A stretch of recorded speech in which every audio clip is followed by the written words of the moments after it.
In Module A we learnt about Richard III and the connections between Looking for Richard and Richard III, and one of the things I enjoyed about it was analysing the changing context between the two texts and the difference, learning the difference between values and themes.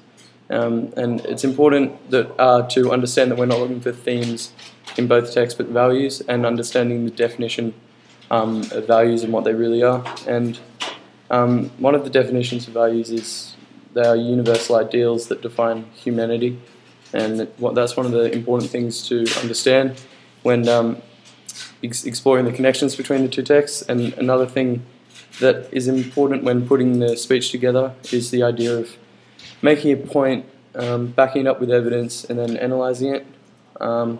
That's really important in all the paragraphs and how you structure it. And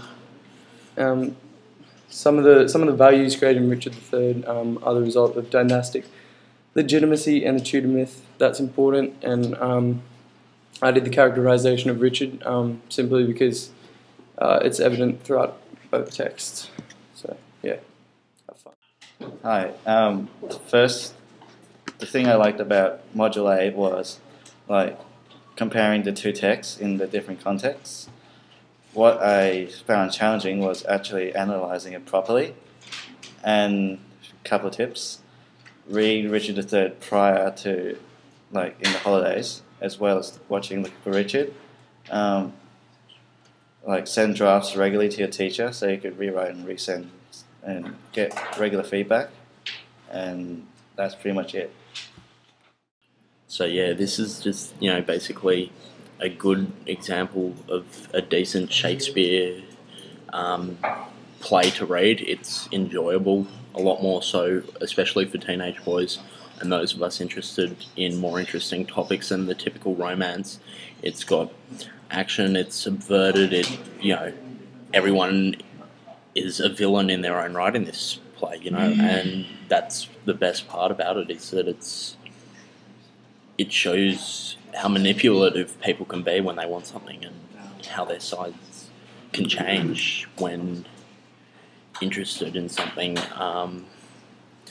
The language characteristics that are used, everything about it is typical to a Shakespeare drama, but it's more interesting to those of us who do prefer something with a bit more action, a bit more deceit, a bit more of a storyline. And that's probably one of the best parts about doing this unit, is it does get it enjoyable as once you start understanding Richard's persona and how he thinks situations through, how he sees what's going on. That's probably one of the best parts.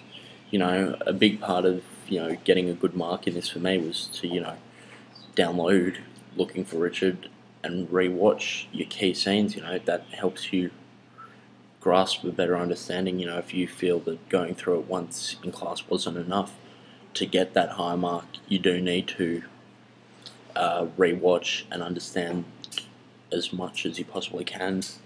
And the whole Looking for Richard aspect is great because you see someone almost become their own Richard, through Pacino, with regards to his ideals and values and how he manipulates the cast and crew of the film. And that's one of the most interesting parts, is that he does become Richard. He becomes manipulative, he becomes subverted, he becomes the scheming, underhanded actor and the controlling director.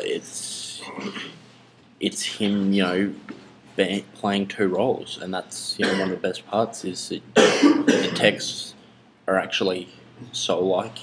There's so many things that you do have in common if you look a little bit deeper than what is firstly presented.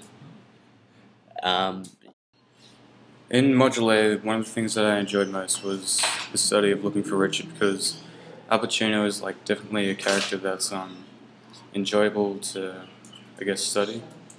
One of the things that I didn't like so much was the study of the contextual influences, because there's a lot to compare, and how these contexts have led to the reshaping there's a bit of work with that. Some strategies and tips for this module are utilizing notes given in class. They're effective and they're quite understandable. Consistently drafting paragraphs related to the assessment are important because you can get feedback from your teacher and whatnot. And keeping comparison of two key scenes is fairly adequate, and one of the most important scenes is Act 1, Scene 2, and that's the scene of Woman Lady Anne. And that's important to study because we can see how Tuna has reshaped the scene and whatnot. And with Module A, I especially enjoyed the analysis of the film and also learning about the different language and film techniques in both of the texts. And what I found more challenging was, well, evidently I found the textual detail challenging, which is where I lost most of my marks. And I needed more film techniques. And I also struggled to speechify my writing, so I was kind of more reading an essay instead of a speech. And the top tips to prepare for the trial was I have to analyse more of the film and the language techniques in both texts, and so go into more depth. And I have to explore the textual detail more deeply.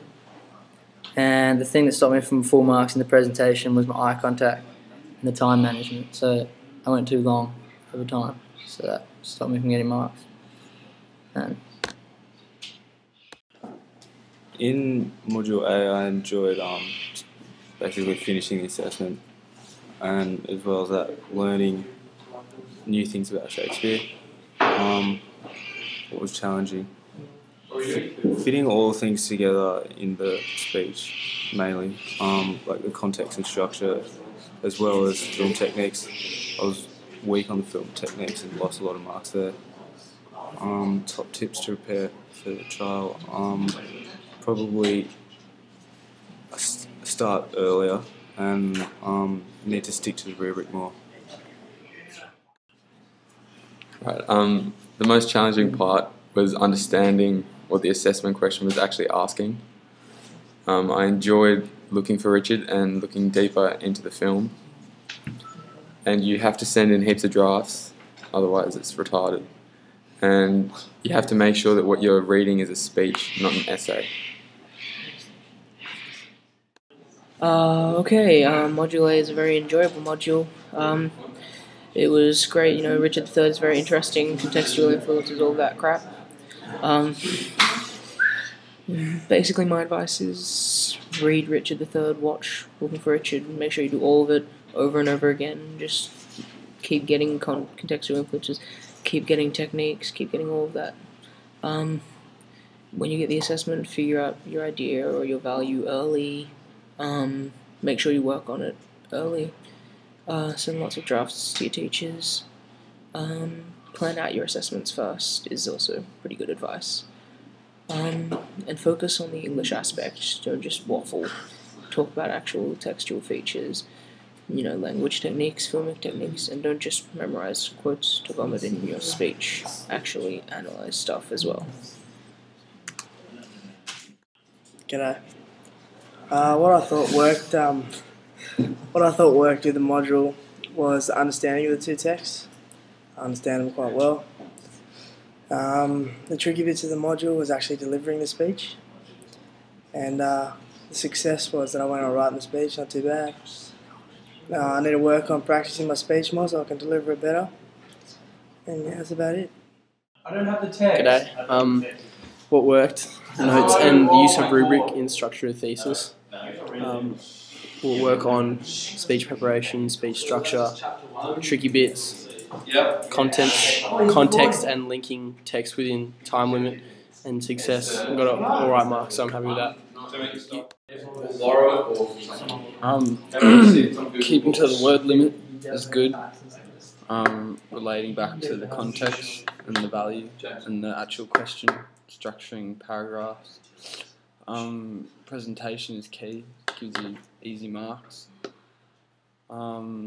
Drafts are good way to perfect your speech. Choosing scenes that are relevant to your idea or value, being unique, making your point or value known, and clearly stating where the context differs throughout the speech. Hi, what do I most enjoy about Module A? It's probably finishing it. Yeah. What was most challenging about Module A? Just context integration with the speech. It's probably the worst part about it. Yeah. Top tips. Just making sure you manage your time effectively, talking to your teacher about what you're doing. Yeah. Good morning, I'm Spencer Bowen. I'm here to talk to you about some tips for success in Module A. Module A comprises of 2 texts, which must be studied and evaluated very thoroughly. Some of my tips for Module A may seem unorthodox, but I promise you they'll bring success. Especially in the speech component, you want to appear very confident.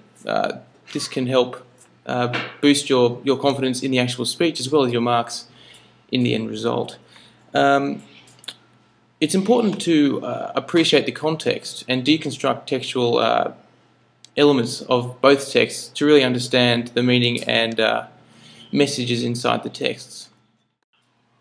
Top 3 tips for Module A, I guess, that I should have learnt from was use more detail, analyse, don't write a recount, and provide work for feedback.